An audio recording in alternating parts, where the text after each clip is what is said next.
2010, the President of the United States called the President of Guatemala to apologize for something that had happened more than 60 years earlier. It was not a war crime committed by an enemy army. It was not an accident in a laboratory. It was medical research supported by institutions of the United States government.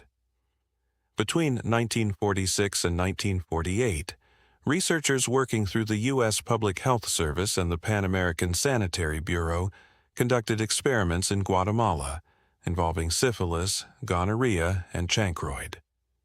Prisoners, soldiers, psychiatric patients, and commercial sex workers were among the people used in the research. Some were deliberately exposed to sexually transmitted infections. There is no evidence that the people subjected to these experiments gave informed consent. The work ended. The results of the intentional exposure experiments were never directly published by the researchers. The story largely disappeared, and for decades the records remained outside public awareness. What eventually emerged from those records was disturbing, not only because of what the researchers did, but because documents show that some of the people involved understood that the experiments would be difficult to defend if the public learned about them. This is the story of the Guatemala experiments, and of a medical program that remained largely hidden from history for almost 65 years.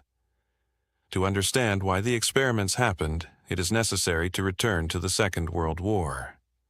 Sexually transmitted diseases were a serious military problem. Gonorrhea and syphilis could remove soldiers from active duty for long periods, and the American military and public health establishment wanted better methods of prevention and treatment. Penicillin was transforming medicine. By the middle of the 1940s, researchers had shown that the drug could successfully treat syphilis. But important questions remained. Could infection be prevented immediately after exposure? Could chemical prophylaxis stop gonorrhea? Could penicillin prevent syphilis before the disease became established? Answering those questions experimentally created an obvious problem. Researchers would need people who were not infected, expose them to disease, and then test whether preventive treatment worked. American researchers had already attempted something similar. Beginning in 1943, experiments were conducted at the federal penitentiary in Terre Haute, Indiana. Prisoners volunteered for attempts to produce gonorrhea experimentally. Whatever the ethical problems with prison research itself, the Terre Haute project imposed conditions that would later become important when the Guatemala experiments were investigated. Participants were required to be adults, to volunteer, and to understand the purpose and possible risks of the research. The researchers tried several techniques, but they encountered a scientific problem. They could not infect the prisoners with gonorrhea reliably enough to test preventive treatments properly. In 1944, the Terre Haute experiments were abandoned. The scientific question remained unanswered. Then another possibility appeared. Guatemala. The country offered conditions that researchers could not easily reproduce in the United States. Commercial sex work was legal and regulated. Researchers could gain access to prisoners, soldiers, hospitals, and other government institutions. Guatemalan public health officials were willing to cooperate. The project was supported through the Pan American Sanitary Bureau, with funding connected to the U.S. Public Health Service and what was then the National Institute of Health. Guatemalan government institutions supplied facilities and personnel. The American physician directing the work on the ground was Dr. John Cutler, a public health service officer who had also participated in the earlier Terre Haute research. His supervisors included senior researchers Richard Arnold and John Mahoney at the Public Health Service's Venereal Disease Research Laboratory in Staten Island. The principal Guatemalan collaborator was Dr. Juan Funes, head of Guatemala's Venereal Disease Control Division. This was not simply one doctor conducting unauthorized experiments in isolation. The Presidential Commission later found that officials and researchers in both the United States and Guatemala participated in or supported different aspects of the program. A laboratory was established in Guatemala City. The researchers were ready to begin. At first, part of the approach followed what the researchers called normal exposure. Commercial sex workers who had sexually transmitted infections could have contact with male subjects, allowing researchers to observe whether infection occurred and whether preventive measures worked. In some cases, the women themselves were deliberately infected so that they could transmit disease to others. But, as at Terre Haute, infection through sexual contact was inconsistent. For researchers looking for predictable experimental results, that was a problem. So the methods changed. Instead of waiting for disease to be transmitted naturally, researchers began deliberately introducing infectious material into people's bodies. Gonorrhea was experimentally introduced through direct inoculation. Syphilis was introduced through several techniques, including injection and applying infectious material to deliberately abraded skin or mucous membranes. Chancroid, another bacterial sexually transmitted infection, was also deliberately introduced into human subjects. These were not simply observations of people who had already contracted disease. The researchers were creating the exposure themselves. Some later accounts would put the number of people intentionally infected at more than 5,000. But that figure is disputed. The official U.S. presidential investigation did not confirm 5,000 deliberate infections. It documented 1,308 people who were intentionally exposed to sexually transmitted diseases. A much larger group, 5,128 people, was subjected to diagnostic research, including blood draws and invasive spinal procedures, without evidence of informed consent. So the true scale was enormous. But the surviving official record does not allow us to say that more than 5,000 people were deliberately infected as an established fact. For only 678 of the 1,308 subjects intentionally exposed did the surviving records document some form of treatment. That does not prove that every other person went completely untreated. The historical record is incomplete. But it means the investigators could not establish documented treatment for roughly half of those deliberately exposed. And the experiments did not stop there. Alongside the infection studies was a much larger program of diagnostic research. Researchers conducted tests on 5,128 people.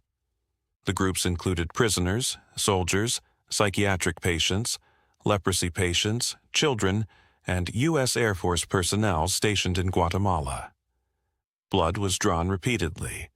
Researchers also performed lumbar punctures and cisternal punctures to obtain cerebrospinal fluid. Some of this diagnostic work continued until 1953, years after Cutler left Guatemala. It is important to distinguish these numbers. The official investigation did not conclude that all 5,128 people were intentionally infected. The documented number deliberately exposed to sexually transmitted diseases was 1,308. The larger number represents people involved in the diagnostic research. But throughout the program, the same fundamental problem appears repeatedly in the surviving records.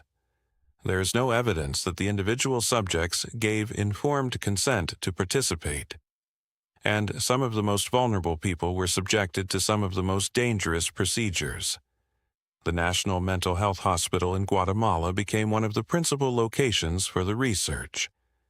Its patients were institutionalized. Many had limited or no ability to understand what researchers were doing to them or to refuse. Among the surviving records is the case of a woman identified only as Berta. Her age is unknown.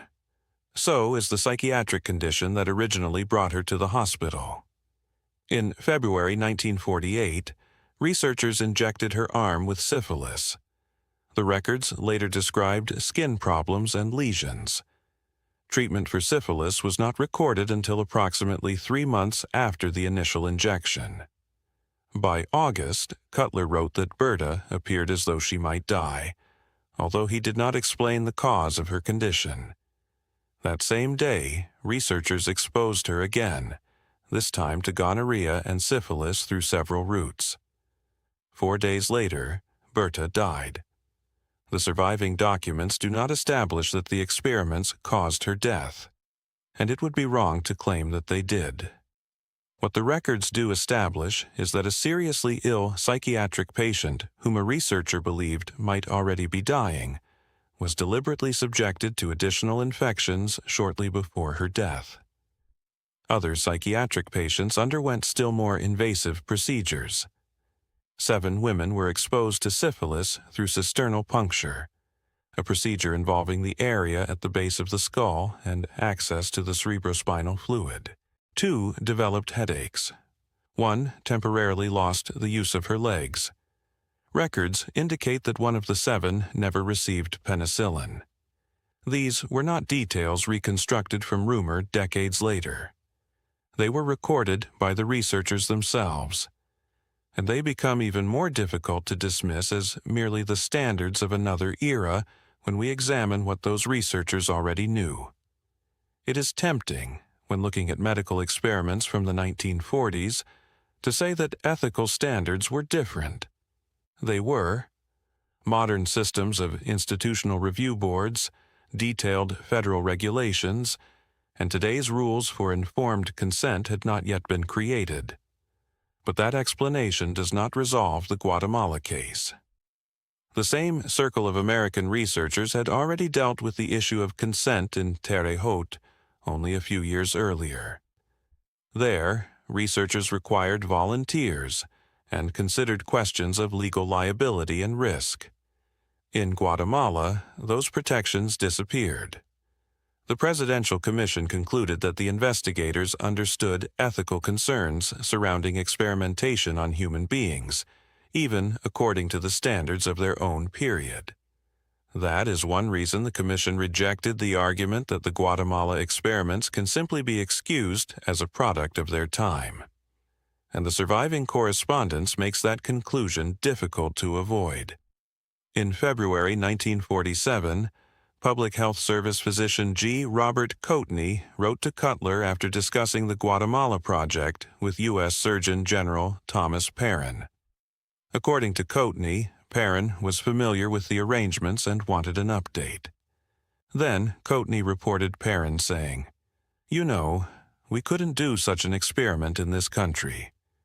The significance of that sentence is hard to miss. The researchers were not operating in complete ignorance of the problem. They understood that location mattered. There is another extraordinary document from the same year. In April 1947, a New York Times Science article discussed experimental work involving syphilis and penicillin. The article explained that testing the theory quickly in humans would require deliberately introducing living syphilis organisms into people. It described such a procedure as ethically impossible. At almost exactly that time, researchers in Guatemala were doing precisely that. Cutler saw the article, and his reaction survives in his correspondence.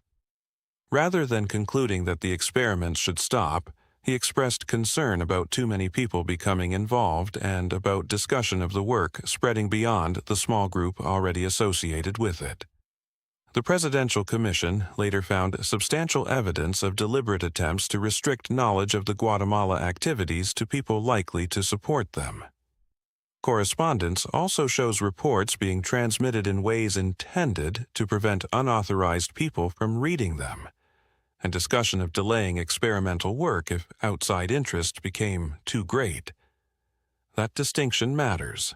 There is no evidence that the Guatemala program spent 60 years as a conventional classified intelligence operation hidden behind a government secrecy order. Something subtler happened. During the experiments, researchers attempted to keep knowledge within a limited circle. Afterward, the intentional exposure results were never directly published, and the history gradually disappeared from public view. For viewers who want more stories reconstructed from what the surviving documents actually show, subscribing to Forgotten Files helps us continue following cases like this one, because here, the documents themselves are the reason the story survived at all. Cutler left Guatemala in December 1948. Some follow-up work continued. Blood samples were collected. Patients were observed. Serological research continued into the early 1950s. But despite the time, money, human exposure, and years of follow-up, the data from the intentional infection experiments were never directly published by the researchers who conducted them. Cutler eventually produced retrospective reports describing the experiments. But those reports did not bring the story into public consciousness. He continued his career in public health and academia. Decades passed. In 1990, Cutler donated his papers to the University of Pittsburgh. Among them were records from Guatemala. They contained experimental logs, correspondence, subject records, and later reports. The documents were there. The story was not. Historian Susan Reverby did not originally go looking for a secret experiment in Guatemala. She was researching another infamous episode in American medical history, the Public Health Service study of untreated syphilis at Tuskegee. While working with Cutler's papers at the University of Pittsburgh, Reverby discovered the Guatemala material in 2003. She continued investigating it and presented her findings publicly to historians in May 2010. She then contacted former CDC Director David Sencer. The information reached the Centers for Disease Control and Prevention. CDC researchers examined Cutler's archival records themselves.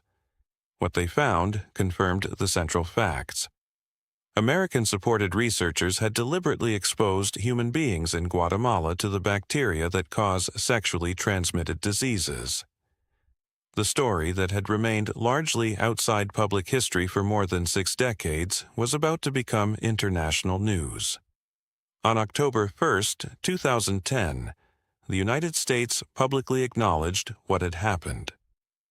President Barack Obama telephoned Guatemalan President Álvaro Colom. The White House said Obama expressed deep regret and apologized to those affected by the research. Secretary of State Hillary Clinton and Health and Human Services, Secretary Kathleen Sebelius, also issued an apology. The United States then ordered a detailed investigation. The Presidential Commission for the Study of Bioethical Issues eventually reviewed more than 125,000 pages of original records and more than 550 published sources. Its conclusion was unequivocal. The Guatemala experiments involved gross violations of ethics, and crucially, the Commission judged them not only against modern standards, but against the researchers' own understanding of medical ethics at the time. The investigators found no evidence that consent had been sought or obtained from the individual research subjects. They found examples of deception. They found experimentation on vulnerable populations. They found subjects exposed to serious risks. They found that some people were not documented as receiving treatment that might have prevented harm. And they found evidence that the researchers themselves understood enough about the ethical problem to worry about publicity and scrutiny. There is a reason this case feels different from many other forgotten government programs. The fundamental facts were not reconstructed from an anonymous allegation. They were preserved by the people who conducted the experiments. Names, dates, methods, laboratory records, letters, reports, subject files, even conversations about keeping knowledge of the work within a small circle. For decades, those records did not produce a public reckoning. Then a historian opened the files. That is sometimes how hidden history survives. Not behind a steel door, not necessarily under a classified stamp. Sometimes it survives quietly in a box that nobody has connected to the larger story. The Guatemala experiments remind us that scientific progress does not erase responsibility for how knowledge is obtained. The researchers wanted answers to genuine medical questions. Syphilis and gonorrhea were serious diseases. Better prevention and treatment could save lives. But the people used to obtain those answers were human beings too. Prisoners, soldiers, women, psychiatric patients, people whose vulnerability made them easier to reach and easier to use. The Presidential Commission concluded that this was not merely an unfortunate experiment judged harshly by later generations.